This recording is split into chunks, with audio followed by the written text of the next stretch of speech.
Good afternoon, ladies and gentlemen, family and friends.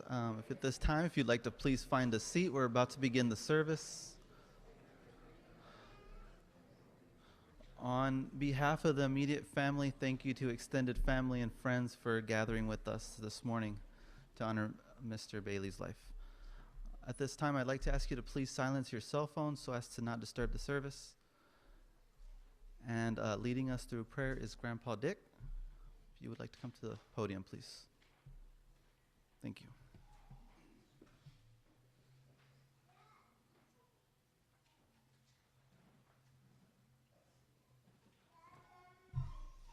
Would you like to stand with me, please?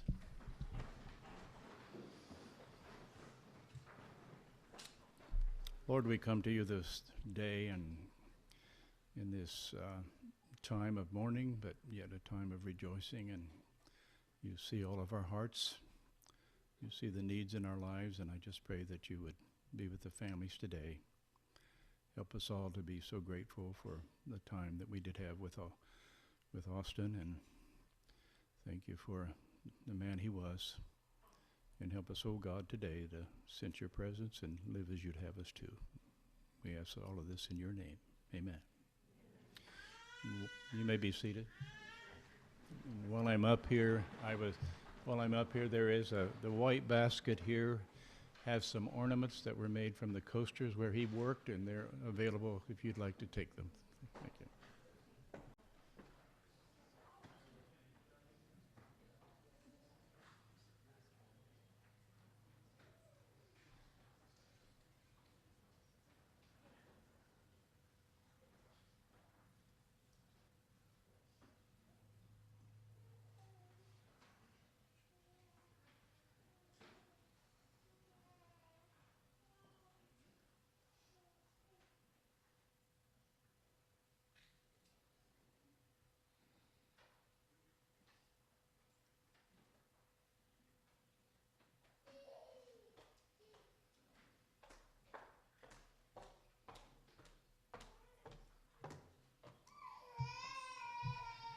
If we are opening the floor, if anybody wants to have a story, share a memory, this is kind of just an open mic. If anybody, wants to come up here and say a few words and then pass it on to somebody else, we're just going to kind of spend this time to share stories and memories if you want to.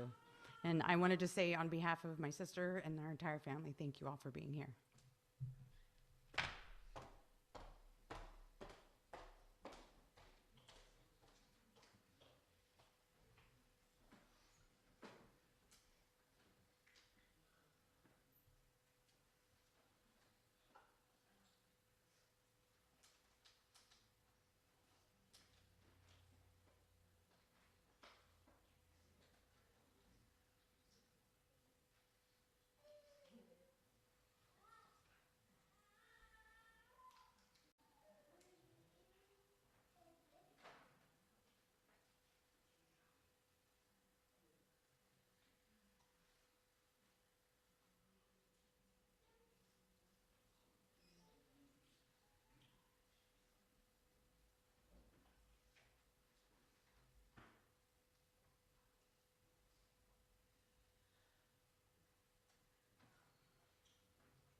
Well, I'll start because I think I have some of the earliest memories of Sweet Austin.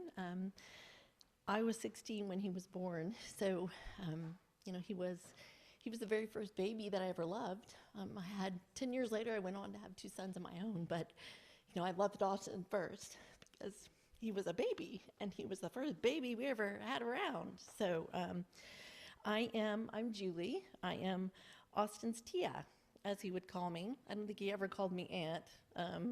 When he was little, he did, but the minute he realized that, he was speaking Spanish, I was Tia. So again, I was 16 when Austin was born, and I was in high school. And so during that time, right, that's the time you're going out and you're hanging out with friends. And I certainly did a lot of that, but I always wanted to be at home when I knew that, Rick and Camille were bringing Austin over or whatever. Like, I wanted to be there because I wanted to be with Austin, and so did my friends. Like, my friends would want to come over. So one of the memories that I have is that, he couldn't even walk yet. Like, he was literally a baby. And we would have him on the ground, and we would be, like, moving his legs really fast. And we called him chicken legs, and we would, like, make him run places, right? He couldn't even walk, but we were, like, making him run.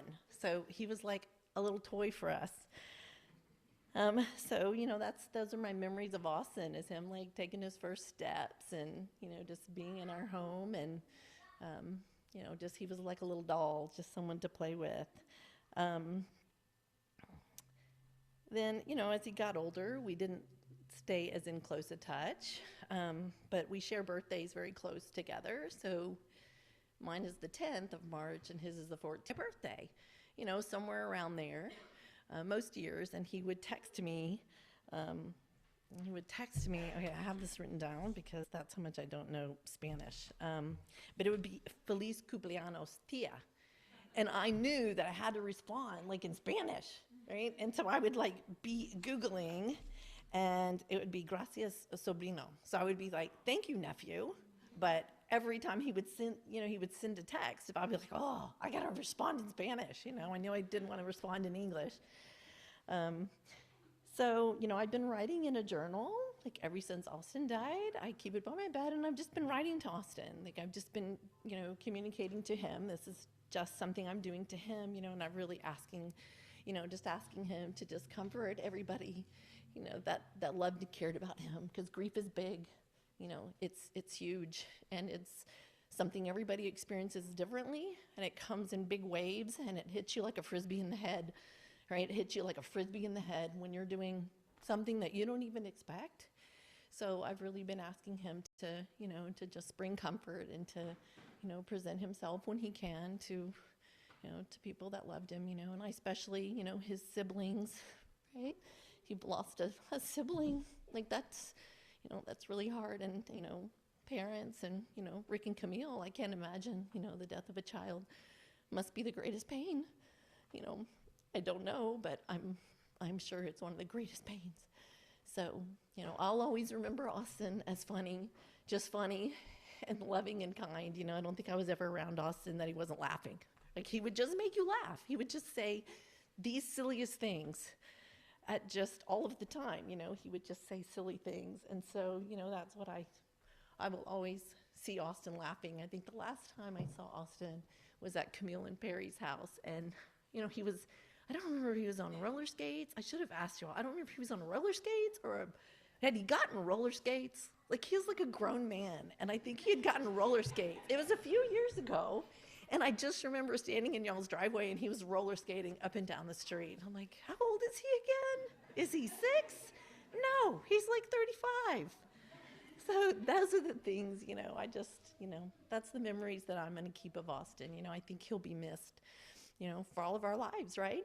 Like, it's forever. We'll miss him until the day that, I believe we will see each other again, and we will all be together on the other side, and but we will miss him until we see him again.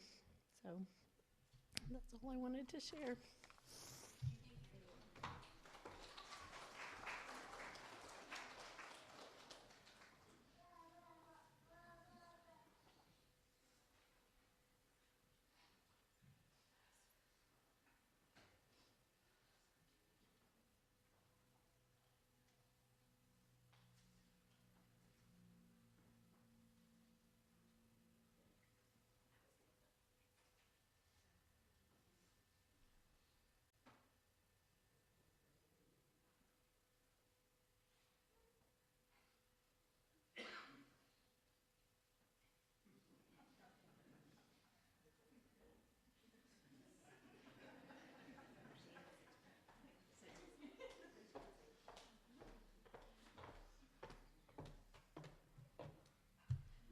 I'll share a little bit about, so for those of you that don't know and can't tell, I'm Sarah's sister.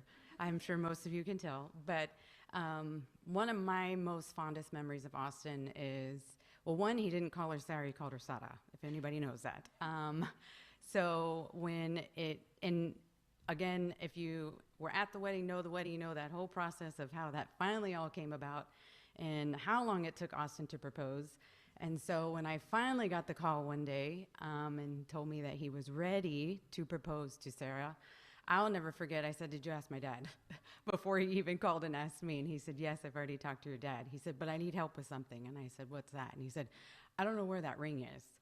So again, the backstory is Sarah had a ring that was from my mother that she wanted him to use to propose. And I said, "Well, Austin, you live with her. I don't know where she kept it." And he says, "Well, I need help finding it." And I said, "Okay." And he said, "Well, I think there's one place that I know." And I said, "Okay, well, call me back if you find it, because we need that ring, Austin." And he said, "Yeah, I know." And I said, "Okay, well, wait, when are you doing this?" And he said, I think in December. And this might have been maybe late summertime when he had called and was thinking about it. And I said, "All right, well, don't change your mind, because this is it." And so I remember he was super, super excited. And I know that we were all, very happy that he finally, was it December 3rd, I think, popped the question. And so that's just one of my greatest things, because I know that he was so excited yet nervous. And I'm happy that that we all became a Bailey also with Sarah. So if anybody else wants to come up and share.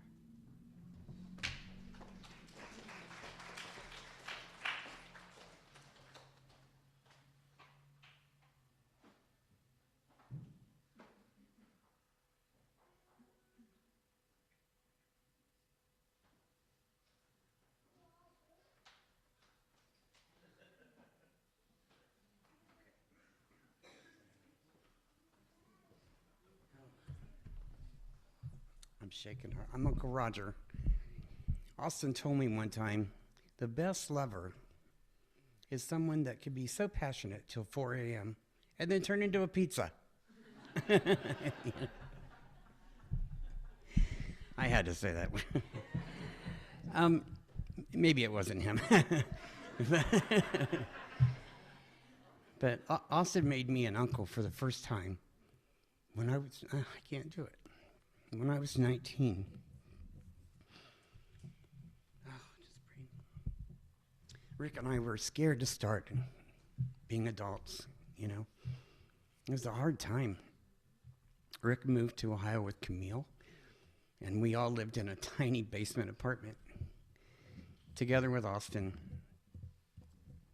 and worked at restaurants, and Rick cleared trash from construction sites. And Austin was there all the time, like a piece of luggage that we carried around, So, and then as he got older, he got left with me a lot, which is, I got to teach him everything you shouldn't do in life, So I would sneak him into clubs when there was a big band and a singer that I liked. Then he would get in trouble with Rick for going to a bar with Uncle Roger. Even though I knew the owner and I knew nothing was going to happen. But so Rick would ground Austin in the middle of the country in Ohio, and Austin would be crying to me that he got grounded. I'm like, from what? You're in the middle of nowhere. It's like, there's nothing's going to happen out here anyway. And then I moved to New York City. Austin became an adult, and there I took him to see an opera singer that would sing and at the same time shoot Cheese Whiz down her throat, which he thought was the most wonderful thing in the world. I don't know how. And her name was Varla Jean Merman, and he's like, "You have hillbillies in New York?" Like that, It was a comedy show.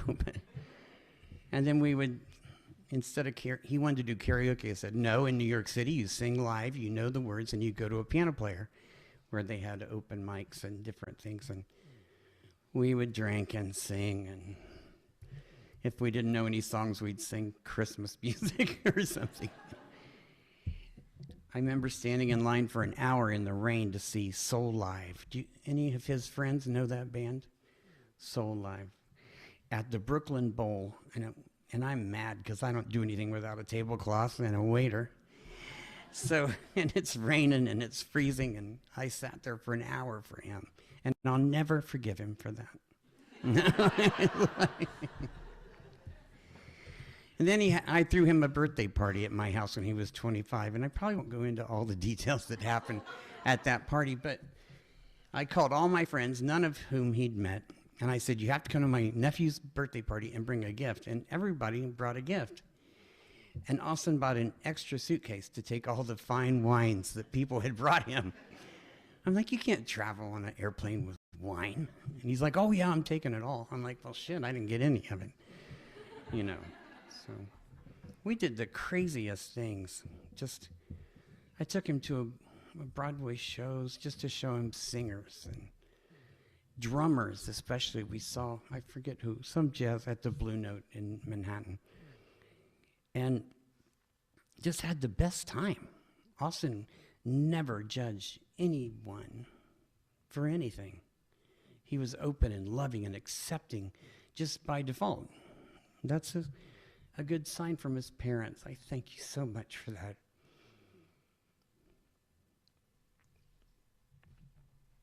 And meant a lot to me to have him as my friend. And I'm so angry he's gone. I'm sorry.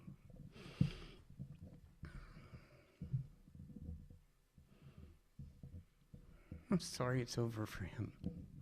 It's so fine, you know. Anyway. I don't have much more to say, but I'm so glad I could be here for Rick and Melissa and Camille and all the kids. I'm glad I could actually get through this. You know? Anyway. I love all of you. Thank you.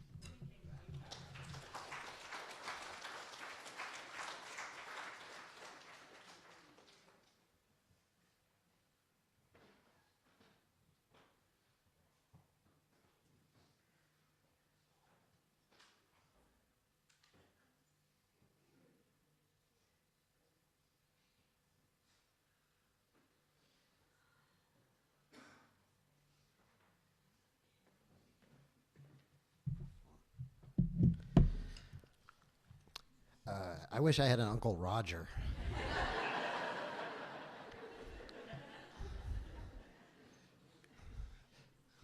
I imagine nobody wanted to follow that, right? It's both sincere, touching, funny, and Roger, it's a pleasure. I've heard about you forever. Yeah. Notorious, the notorious Uncle Roger. Notorious, just a good guy. We were. Okay, backstory. My name's Jay. Hi. Okay, let's. I'm gonna try and also do this without crying. It's gonna be difficult because like I'm older and now emotional and less of a man. You know, I guess. I first met Austin. I was the karaoke host in a Hooters themed seafood restaurant called. It's in Bikini. Yes, it's exactly what you think it is. Hi, Michelle. She could still wear the uniform. It's amazing. It was basically the only way I can put it was hell on earth. It's the only way I can put it. It was just a cesspool of debauchery. There's a trailer park behind it. Greg Fitzsimmons, the sportscaster, would come up drinking, the hockey team. It was like this mix of just lunacy. And I was just a karaoke host, like just desperately trying to get fired, but they would not let me go, no matter how hard I said every horrible thing I could think of. And then the service industry group would start coming in, and they were super supportive, and they drank a lot, so it made sales look good. And Austin was like in this pack of like these beautiful people that I got to meet, and I would talk to him, which was hard because he didn't give you a lot. He was like, when you talk about Austin as a friend, it's never, yeah, we were stealing a car and we got thrown in jail. He's the guy that was bailing you out, right? Like, he helped you plan it, but he wasn't going to get busted. Like, he was always very low-key. He had, like, golden retriever, but not the like, he was like a therapy dog. You could just put him everywhere, and people would just chill out. It was a beautiful vibe and soul that I appreciated. And when I finally got him talking, which took forever, just talking about himself, like, oh, I'm from the Valley, this and this and that. And I found out he played music, and I played music too. And I was asking him, I needed someone to play. And he goes, I go, what do you play? He goes, I play drums. And I was like, I got a drummer. And he goes, we need a bass player. And he was like, yeah, all right, I'll do it. That's Austin. That was literally, I don't even know. Maybe he bought a bass the next day. I have no idea. He just, yeah, I'll be a bass player. And he was good. He did it. Like, not right away. It took a while, but like, he was my favorite thing in music. Like, music means a lot to me. And, I haven't played with a lot of people. And then some people that I played with have been like, really cool stories to go with that. But I think of the times I had with Austin, and the guy made me better. This is the only way I could say it. Like, the gift he gave me, like, it feels selfish to say it this way, because like, I just want to talk about how awesome he is, but like, he gave me so much without ever, like, we never talked about it. But like, I have tapes of us just sitting in a living room with David and Jackie back there. Hi guys. And they're like, their kid Chelsea was just born, and like, we're in a living room and we're just playing. You can hear this baby just singing along and stuff like that. And I still listen to that stuff. Like, every couple of months I go back to it. And so to me, he's never aged. I mean, he's never aged. Every picture here is an absolute insult. How dare you? But like, he, it's just, when you say it's done, Roger, and so final, like, I know what you're saying, but you don't, there's more to it than that. It's not final. It's just, the finality is what was. And the what is the energy and the vibe that he brought to this life that you can always look back on and go, I should probably chill out a little bit, It's, to get to the serious note, I wish I knew. And that's the kind of problem we have in this culture, is that people are either crying all the time or they're just shutting up all the time. And there's not that middle ground where someone can go, I think this sucks and not doing too well. And with the world the way it is, we don't really take the time out to listen to that or pay attention as much as we could. And then when you have Austin's poker face, you get a text and you find out that someone you cared about passed way too young, and you're just like, him? Not him. My dad, yeah, but not Austin.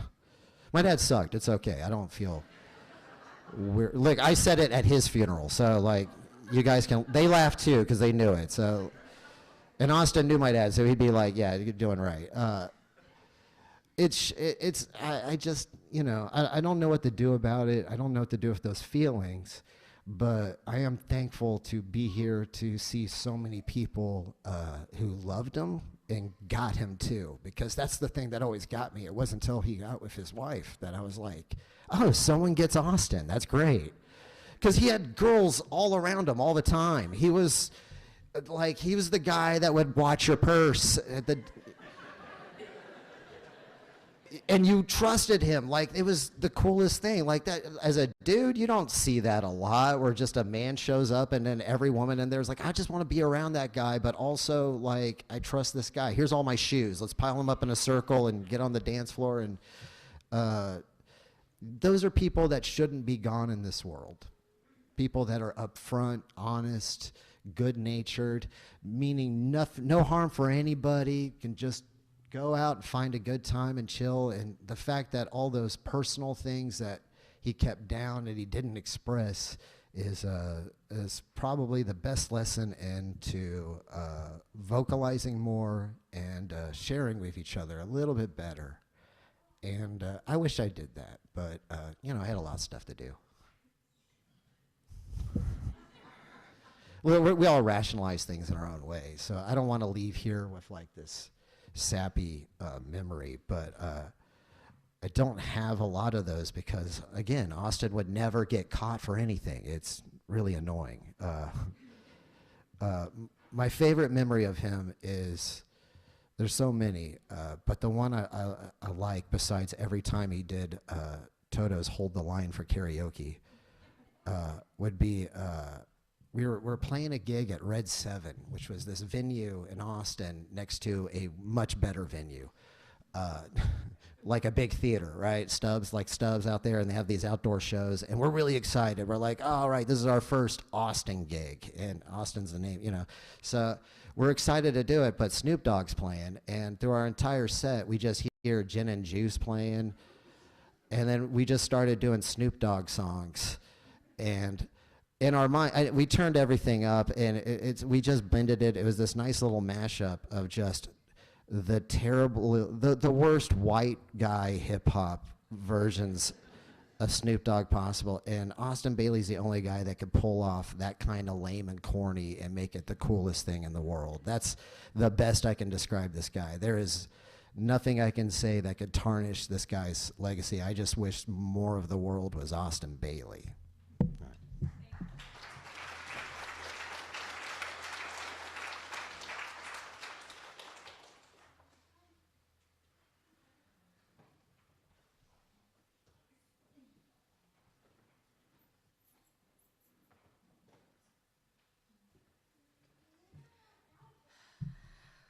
Well, I'm the other Tia.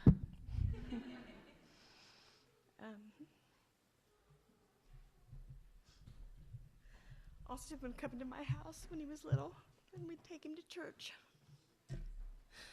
Seemed like for a long time he was there a lot, and my kids were younger than him, and he would just love it. He would just go and just, I was always singing in church, and he would just be back there going,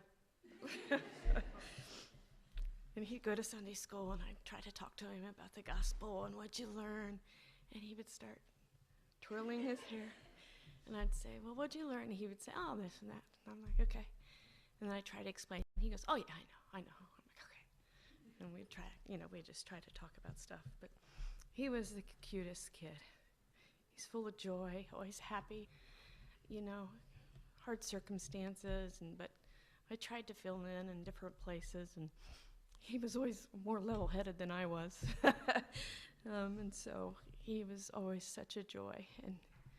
And he would call, and when Austin would call, I'd be like, it's Austin, because he talked forever. I'd be like, okay, let me talk to Austin. But he was just, I can't say what a joy he was. And I would say, Rick, I have your kid. And he was like, okay, thank you. But I just loved him, and he was so good with my kids. He just loved my kids and just played with them, and they weren't a bother. He just got right in there, and he was on the floor with them, and he just loved them. A few months ago, he was going through a rough time, and he just called, and he said, hey, Sherry, I read this verse, and it's really good. And it's Psalm 91. That he who dwelleth in the secret place of the Most High shall abide in the shadow of the Almighty. And I told him, that's one of my favorites too, Austin. And I have a plaque that was in Mom and Dad's home. I'm not sure where you got it from, but I sent him a picture of it, and I have it in my prayer area. And we talked about it, and I tried to go deep with him, and he was, again, I could picture him twirling his hair. He'd be, oh yeah, I know that is, I know. And I felt comforted by that. And just our talks, when we tried to talk deep, it was good. And he loved Sarah so much. And he loved his room with all of his stuff in his room. He'd get me on the phone and take me, and we'd FaceTime and look at this. Here you are. There's your picture. I'm like, okay. I never got to come to your house. So should have. So many should haves, right? But I know one day I'll see him again. I know that from our conversations. See him in heaven. I know he's restored. And I just love him so much.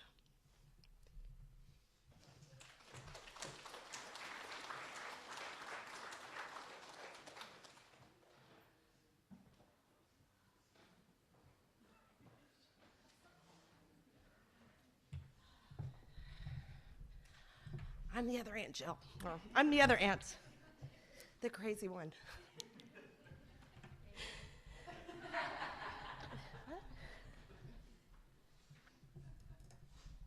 Oh God, this is hard. Osti loved Dave Matthews so much.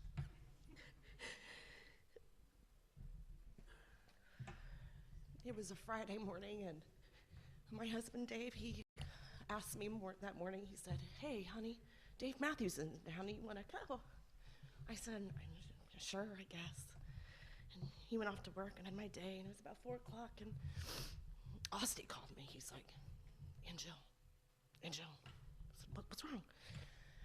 He's like, Dave Matthews is in town. Are you going? I'm like, oh my God, yeah, I think we are. He's like, oh, Angel, we gotta talk. Hour and a half on my front porch, nothing about Dave Matthews. And it was so cute. It was so cute. And he's like, oh, you know what, Angel, you have to call me. Call me at the concert.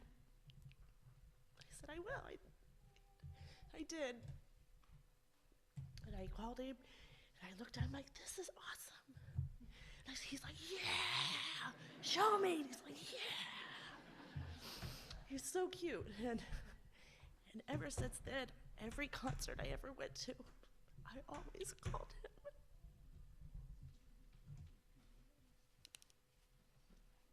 Every concert, didn't matter what concert, I called him when I saw Alanis. And he's like, yeah, awesome. And right after I found out that Osti passed, I was doing something, I said, play Dave Matthews on the Alexa. And I was ironing something, and it hit me. I'm not gonna have him to call when I go to concerts.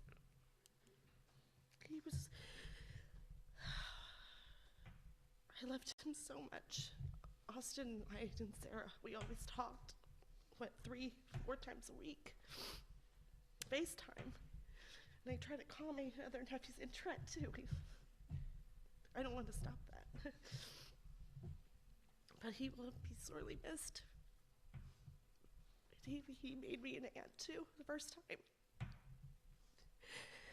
I was so mad he was a boy. It's like, ugh, another boy, or boy. I wanted a girl. Then we got curtained, I was so happy. And no, I'll miss you, Austin, Martin, Bailey, Sprocket.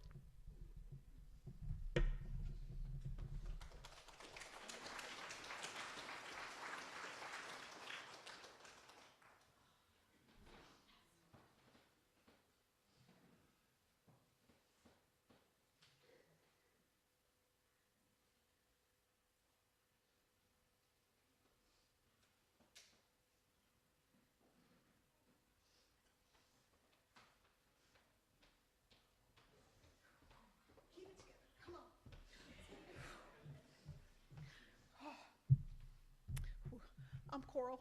I'm one of the twins you keep seeing up there. Austin's sister. I don't have a lot of these grand stories like y'all do. I have a lot of early childhood stories with him, most of them embarrassing. Super embarrassing. But a couple of them, they stick up there. When I was 8, 9. I loved playing with Austin. He was older. His friends would come over to that house. I remember playing tag football in the yard, touch football in the yard. I wanted to be just like him. I wanted to be one of the boys. I would always play with my shirt off. When you're 9, you can do that. Until the day Oz made me raise my hands and said, look, you're a woman. And from that day on, I played football with him with a shirt on. From there, I have another memory. We had this old gray Astro van. We would always be waiting in the car for Mom to get her cup of ice. And I didn't know Austin was in the shotgun. And he jumped around the back corner to scare me in this blue goblin mask, and I punched him right in the nose. have another memory. We had some family staying over in me and my sister's room. And so we got to make cots on his bedroom floor, and he stayed up watching TV, and I fell asleep, and I had a dream about a pickle. And to this day, he would make fun of me that I dropped my pickle in my sleep. I talked to him. My birthday was in October, and I talked to him, and he still made fun of me for that darn pickle. I was living in Corpus, I think, when I got my driver's license, and he was already living in Helotes with all of his friends. And I had heard about the parties they would have, and I had never come to San Antonio before.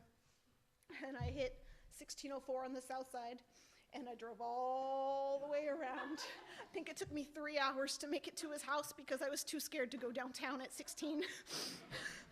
I don't even think I was supposed to be in San Antonio. I think I was at a friend's that weekend. But he was always there, and he was the best big brother. And I talked to him for my birthday, and I talked to him for Thanksgiving, and I got to tell him I loved him. The last thing that he got to hear from me was that I missed him and I loved him. And I'll always be thankful for that.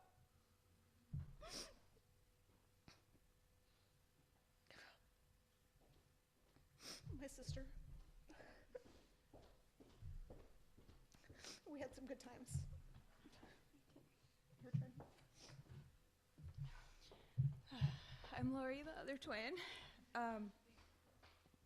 I know I've said it before and I'll say it again. I have always been so proud to be Austin's little sister. And I would tell anybody that would listen, because if I was going somewhere and I knew they knew Austin, I wanted them to know that that was my big brother, because they automatically liked me, because they loved him so much. And so I'd always brag about that. But he was just amazing and wonderful. And my little girl, Emily, I don't think he's ever once called her by her name. That was his Amelia. It was Emily. It was his Amelia, and he lectured me every week when we talked on the phone and we FaceTime. And he said, "Where's Amelia?" He would talk to her, and he'd ask her what she learned in Spanish that week. And then he would lecture me on how I needed to make sure she spoke Spanish, and I needed to teach her, and she needed to be bilingual. And then he would start telling her words he knew, and I'm just so grateful that I had a chance to love him, to learn from him. He was such a wonderful spirit. He took me to so many concerts. Some of the best times in my life were from him. Dave Matthews will never be the same. But I'll always listen to it with love, probably some tears. He was just the best person I've ever known, and I'm grateful for the chance to love him and know him. I'm sure gonna miss him. There's way too many memories to pick one. I'm just really gonna miss him. And thank everybody for being here. I think he was such a remarkable person to inspire. So all this love and everybody that's here today. So, thank you.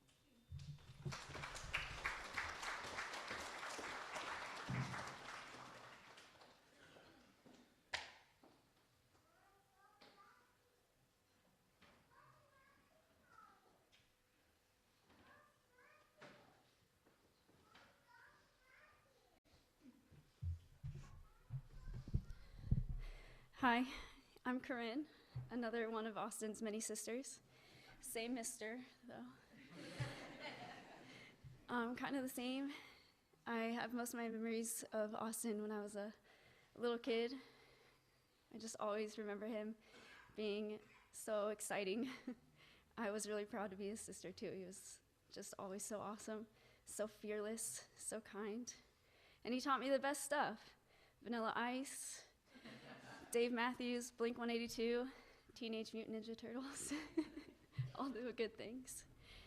There's a lot of my life without him, and I hate to say that.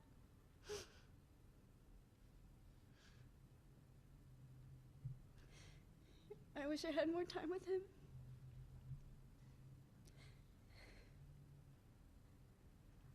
The past few years, we've been getting married, doing all the things, and reconnecting. It's just like we had been together forever every day. No matter where we were or how far apart we were, no matter how much time in between we saw or spoke to each other, he was still my best friend.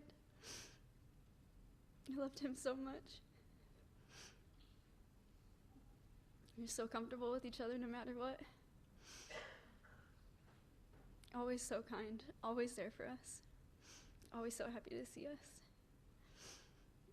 And I'm so thankful for all of you who loved my brother. I love that he connects all of us in this room right now. Thank you so much for loving my brother. I love you all.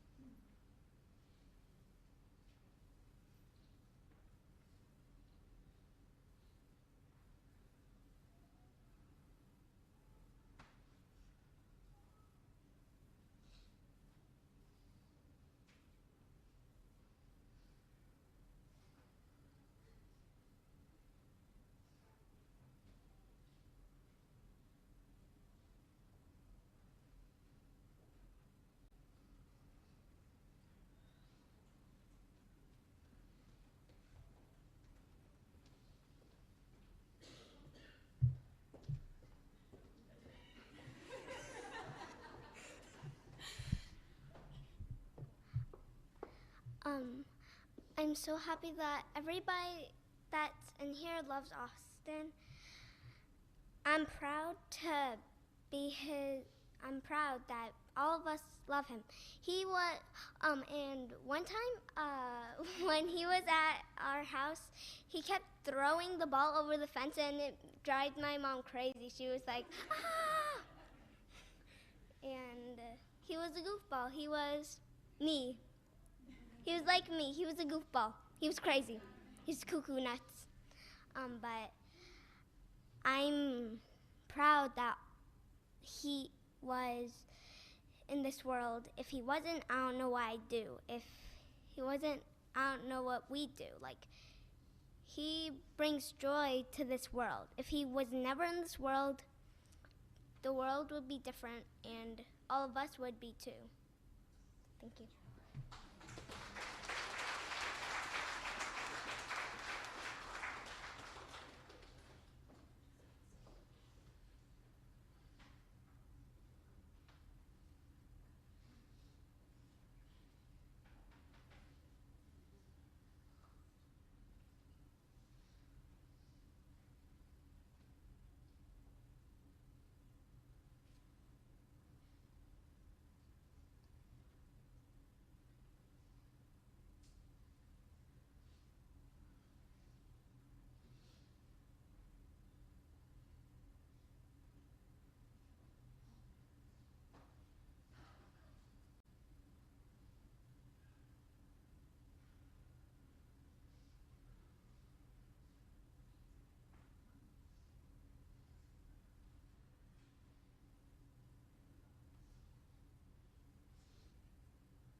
The microphone will continue to remain open.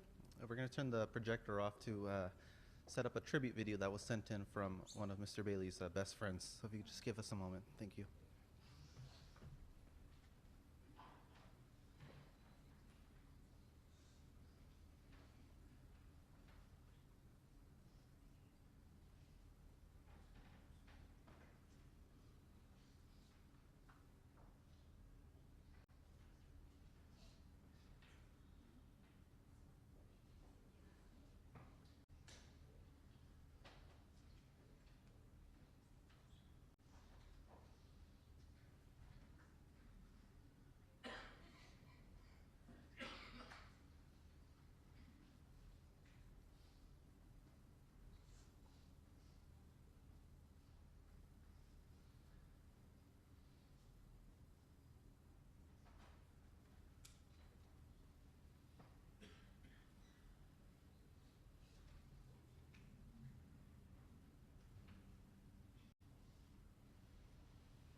so moving and humbling.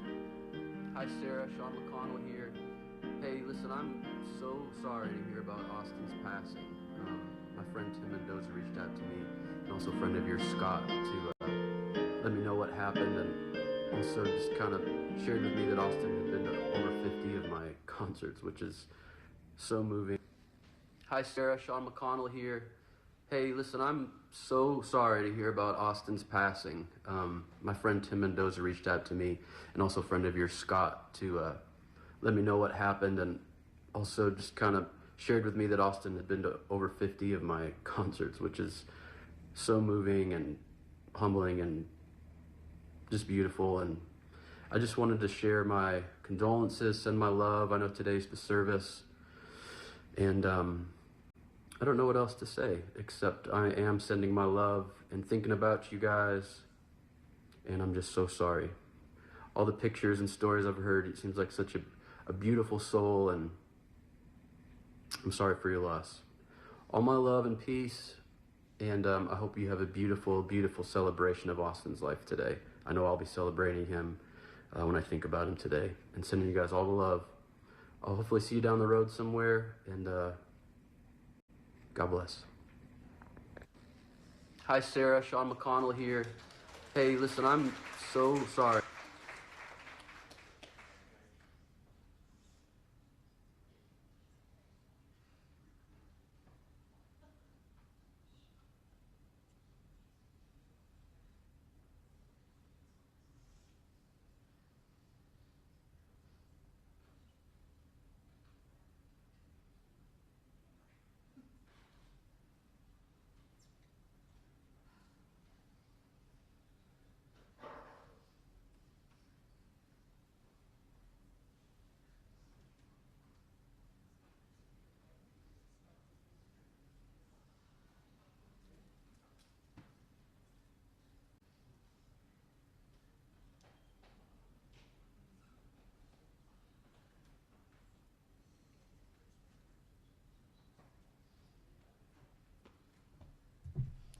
Hi, I'll see if I can do this. I'm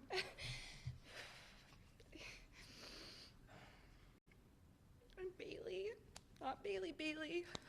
Bailey Potter. I'm Austin's little cousin. I always used to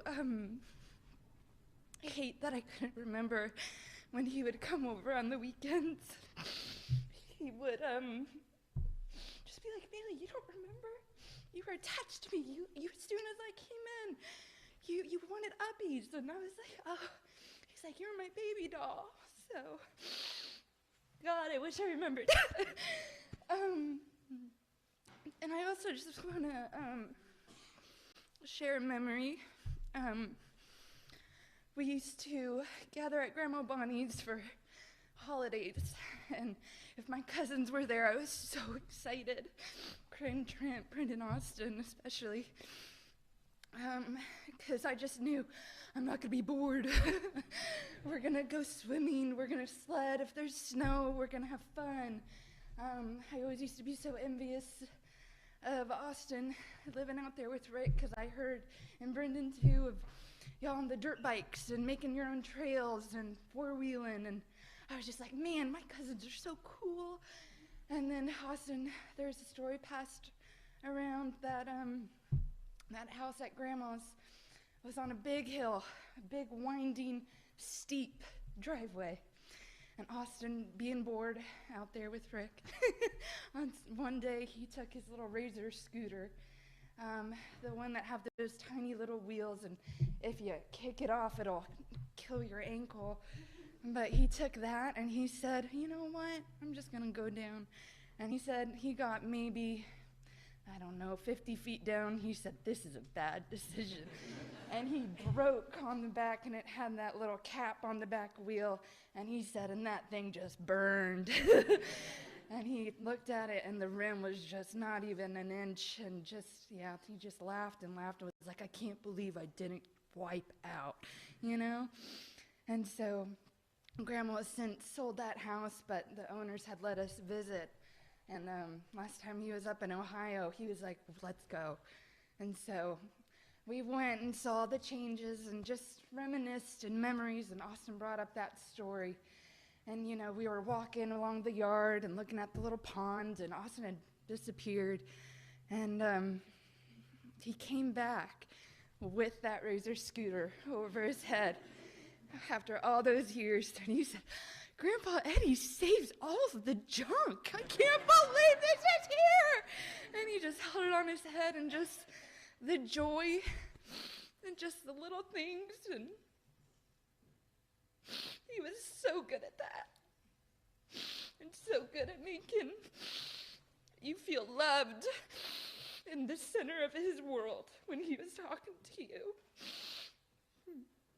Not a lot of people have that, but he just exuded that and just wanted the best for you, and just, yeah, as everybody's saying, he loved a good time. So, as everybody said, thank you for all being here. I'm sure we've all had a great time with them. Thank you.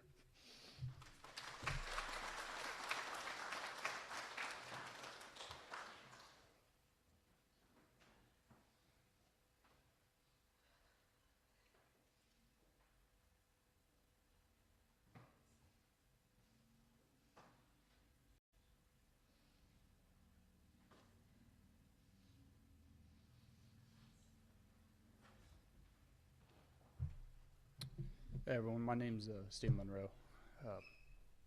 Was one of Austin's best friends, well, at least he was my best friend from early on, right? Not because we came across each other anywhere, but because my dad and his stepdad at the time were high school friends. So naturally, my mom spent a lot of time with his mom. So before school, before anything, in our formative years, we got to hang out a lot. Not because we chose to, but we've developed a really good friendship, and that meant a lot. He was always smiling, always happy. I didn't, you know, we go through high school, we kind of separate and go our different ways, but I saw him. I was fortunate enough to come across him back. We all ended up in San Antonio, and Scott invited me to his house, and you know, Freddie and several other people were there, but getting to see Austin was like nothing ever changed, and that's the kind of person he was. But you know, going to Fantasyland in the Valley, playing in sandboxes, all that fun stuff, and that's the memory that I hold with Austin. One thing that I don't think his mom or anyone ever knew was during that time frame, for those of y'all that are our age, around 40, Saved by the Bell was a really big thing. So everyone wanted to fashion themselves off of someone from that show, right? So we had a mutual friend named Ben. Well, he considered himself A.C. Slater. Well, Austin, he considered himself, you know, Zach. So he had the name Preppy given to him by Ben, and that stuck with him for a couple of years in elementary. And I never got to meet his biological father, but is he here? I never got to meet you, but I do want to let you know that the one thing I remember from elementary and going into summer each year that Austin was going to go spend time with you, he spoke highly. His face would always light up. So there was a lot of pride, whether I want to say it was going and riding dirt bikes with you or things over there. So I just wanted to be able to share that with you, that I remember that specifically, like all the way back from first grade. So well, I appreciate it, but I had a whole lot written down, but I ran late with all our kids and all that. But those are the key points, and I appreciate y'all letting me talk. So thank you.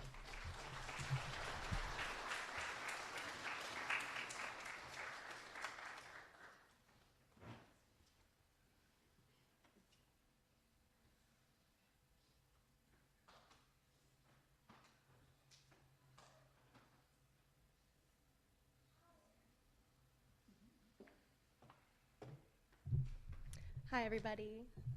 I'm Kayla. I'm Rebecca. And We're Sarah's best friends, or some of them. We have quite a few good memories to share about Austin. My first one is the engagement day. This was a few years ago, and I had bright red, like fire truck hair, and split. Half of it was red, half of it was super blonde. And Hard to Austin, miss. yeah, and Austin said, we're gonna do it in green, and need you guys to surprise her. So we're walking around and trying to avoid Sarah, but I stuck out like a sore thumb, and and she's like, oh my God, what are you guys doing here? And we're like, just spending the day here. And Austin's like, and it's All of us. and we're like the whole friend group. 10 deep. Yeah, just coincidentally there. And, you know, Sarah, she's just like, oh, okay, cool. Well, we're doing this. We'll catch up with you later. And we're like, oh, thank God. Pretty sure Austin was giving us the death stare. His equivalent, for sure. Which is very weak, But, because he's such a soul. Yeah. But then he proposed to Sarah, and he was one of the girls. He was. From that, he was already before then, but it was official. So, with that being said, A story that really talks about how Austin was one of the girls a lot of times. We went to Colorado. we were planning a girls' trip. Girls trip. Mm-hmm. Girls trip. Yeah. And Sarah's so excited, and she says, "Yay, we'll be there." And We booked our tickets. She booked the flights already. We'll be there. Yeah. And we're like, "Sarah, who's we?" And so it was all of us plus Austin. And he really, we thought, you know what? It's good to have a dude with us because Yeah. we're kind of traveling. Was it post-pandemic? It was like right after. Yeah. Yeah, it was like right in the middle of the pandemic and after, guys. Yeah. And so we're like, yeah, Austin's gonna be there. He'll be our and protector. He's gonna protect us, and we're gonna have a dude, and we all know Austin in some way or another. And so we're walking In the heart down- of downtown Colorado. Yeah, and there's this guy, and he has mental issues, and he's just very sad. So we're walking past him, and he's being very aggressive and very belligerent. And we're kind of concerned, and so we're like, okay, we're just gonna keep walking, and Austin's right behind us. Like we're fine, just keep walking. And so we get past the situation, and we look back to make sure Austin's behind us, and he had literally, as we turn around to look at him, he's looking at, I think it was like a memorabilia store. Sort of like Spurs store or something. Yeah, like hard sports store. right into the store. Just let us And just he's keep like- walking. He's like, I'm going in here. He had no idea of the danger that we were perceiving. And Just because he didn't see the world that way. He's just like, it's fine. There's Spurs. Yeah. Yeah. So, I mean, I love this story because it just really shows, like, how Austin is I don't know. He's different, So right? He was good-hearted. different. He was good-hearted. And we just think it's so funny in that moment. We're like, oh, there's our protector. Yeah. Nope. He's gone. But- No. Yeah. Austin was definitely one of the girls, and we're going to miss him dearly. And my favorite picture of him is wearing Sarah's bridesmaid dress for your wedding. Oh, yeah, because we were getting, and he said, look, I'm actually one of the girls, and this was going to be his disguise. I thought I lost that memory, and it's suddenly back. Whenever we went to Colorado too, we did that selfie. I saw one of the pictures up there with the banana Oh, yeah. backdrop, and she was wearing a wig, right? Maybe. I think Oh, it because they had the was. props. They Yeah. did the Mhm. props, Yeah. and I was like, oh, Austin, still one of the girls. It was not a quiet trip No. the entire time. All No. about music, all about sports that I knew nothing about. So we're grateful to be here and to be here for Sarah. And we love you. And Austin. And Austin. And I think that we're going to see him again and, just my sappy 2 cents, if I could put them out there. But Austin was just such a great person, and I couldn't believe it. I think, like many of us, we were so shocked. And I know that it's painful right now, and it's going to be for a long time, because he really did. He left a void. And I'm grateful that we got a chance to be with him for as long as we did, and that we have the memories of him that we have, and that we can all come here and speak about him. And a lot of them are funny stories, because he just was a funny guy. And he was kind, and he was always air guitaring. I think every memory of Austin is him air guitaring in my head for some reason. But his love of music is something that, I'll always remember too. And I'm grateful that we had him, and I do believe that we're gonna see him again. And I love you all too.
You know when your heart races, because you feel like you're supposed to do something? That's what is happening right now.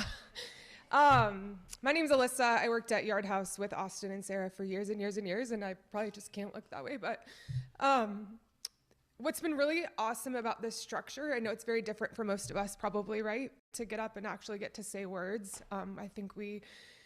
I've never been to a celebration of this sort, and I think that this is how I would like to future celebrations of this. So thank you to whoever was creative enough to think this through. It's been fun to hear the family in the front, all the words that you guys are saying, all the times before we knew Austin, right? And so I think that is just very, very special. There's a building at La Cantera that created another family for him, and we're all sitting in the back, and there's a lot of people that I haven't seen in a long time, but there's a lot of faces that the minute I saw them, it's instant hugs, right? Yard House was a very safe place for a lot of us. It still is.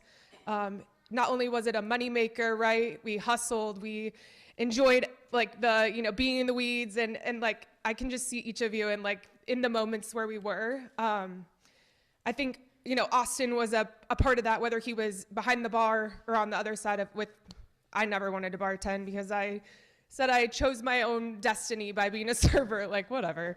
I don't know. But Yard House still feels like Cheers and a very safe place for me. And a lot of that, I know that Sarah, I've been in there since, and every time I look behind the bar, am I gonna see you? Because I just wanna wrap you up in a blanket and hug you so hard. Two of my memories, I guess, they're not singular memories, and I looked all over. I was hoping that I still had it. I'm pretty sure Austin wrote me a karaoke list for San Antonio 14 years ago. Every day where you were supposed to go if you wanted to do karaoke. So Monday it was like Applebee's on 1604 west of Blanco. Like Tuesday it was like on the west side. I mean, it was like very detailed. And at the time I had a friend who was dating a guy from Boston who wanted to do karaoke. So we felt like this was a really good tool. I was like, I have the tool. Like we literally know every day where we should be going. I really wish that I still had it because I wanted to be able to like just give that to you as a piece of love for, you know, all that we all know where his passions lie. My second memory isn't really a memory, but rather one of my most absolute favorite things in the whole world that I got to experience at Yard House was the love of Austin and Sarah.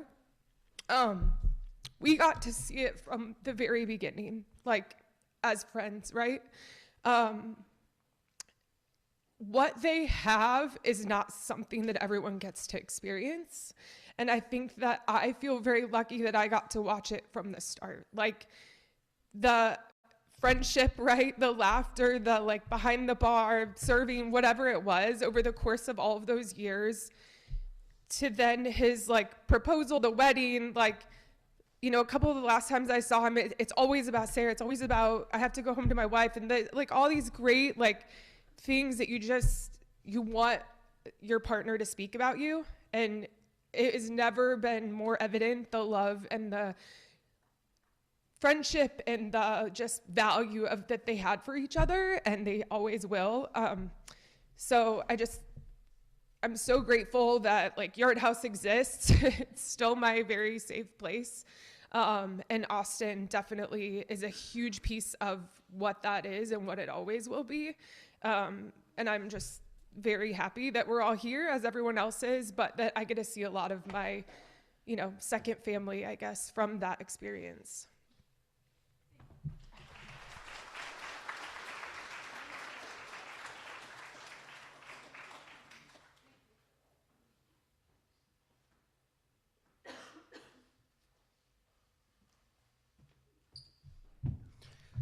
Well, I think I picked the right time to follow that person because I too am a regular of the Yard House.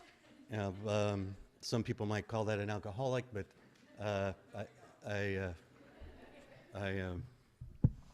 it was not like that. My name is Esteban Perez. People know me as Steve. Me and my beautiful wife.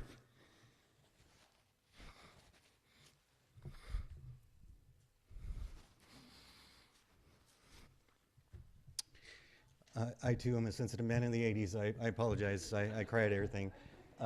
We were very blessed to watch the love between Sarah and Austin grow from the very beginning.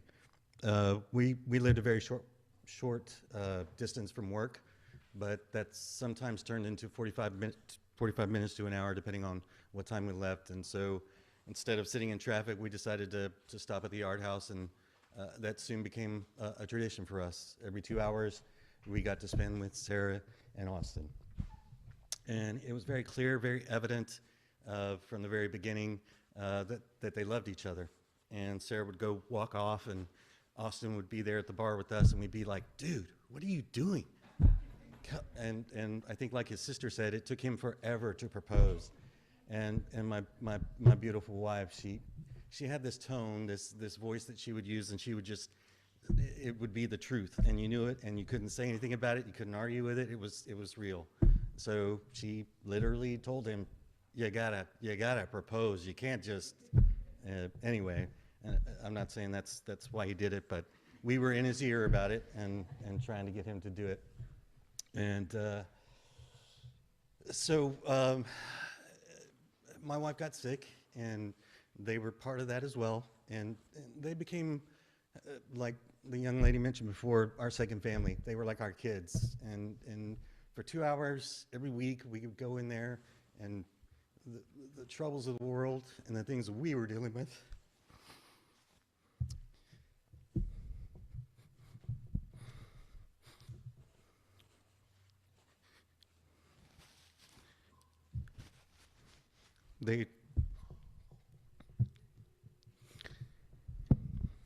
They disappeared for a while we were there. And so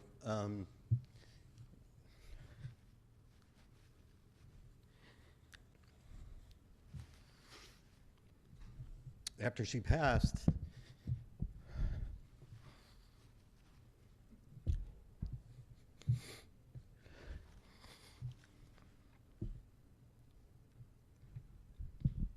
I knew it was going to be really hard for me to go back in there, but I knew I had to do it.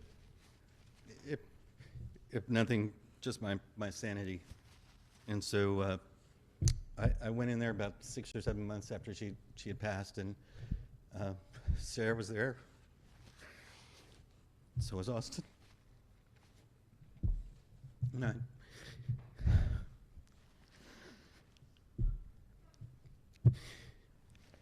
you just never know when God's going to send you angels.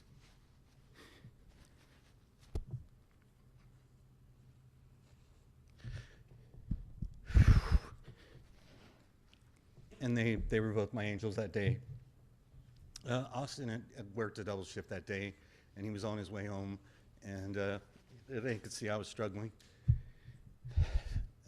Just trying to be there. And he came around the bar, and he hugged me. And like other people have said before, he just made you feel like you were the most important thing.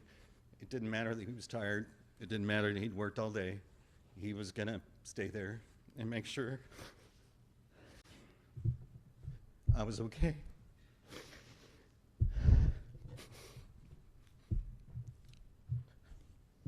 So for the next hour, he sat next to me and he told me about Uncle Roger. He told me this story. Well, of course, we went over him and Sarah played fantasy basketball, and Sarah was just creaming him, and he was upset about that and telling me, man, I can't win for losing. I don't even think she knows the players. She just picks and she win.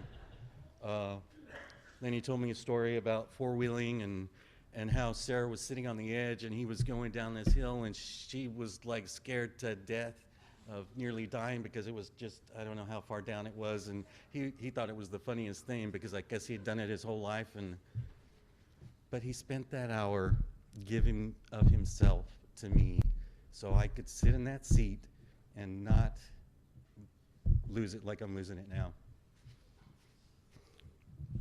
And so ever since that day, I don't go in every week anymore, but I do go in there, and Sarah stays in touch, and I was so blessed that she texted me, and I've been able to be here today, and I struggled if I was going to come up here and say something, but and I normally have prepared notes, and I wanted to lead with a joke, and I didn't do that, but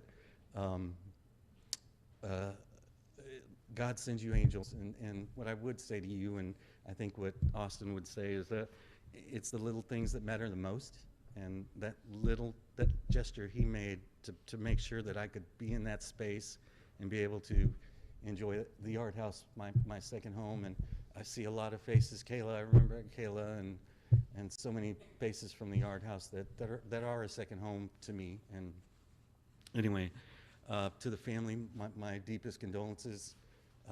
And Sarah, I just want to say, if there's anything you need from me, I'm just a phone call away. Love you.